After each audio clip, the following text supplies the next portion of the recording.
कि थारी में भरो बरस रसगुल्ला खाने वाला कोई नहीं। गादी कि छोड़ दी? नहीं नहीं, मैंने पर्दे में गाया, आप ही पर्दे में गाइए, होली है।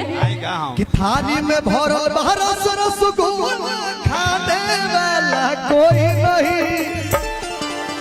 ठीक बा कि भौजी के बढ़ल बा दुनू बैलून दबाने वाला कोई नहीं। और भौजी के बढ़ल दुनू बैलून दबाने वाला कोई नहीं।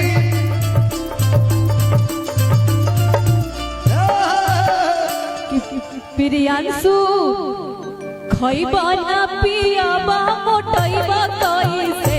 प्रियांशु खइबा ना पियाबा मोटइबा कइसे। अपना दीदी आगे तोन पर दो कइबा कइसे।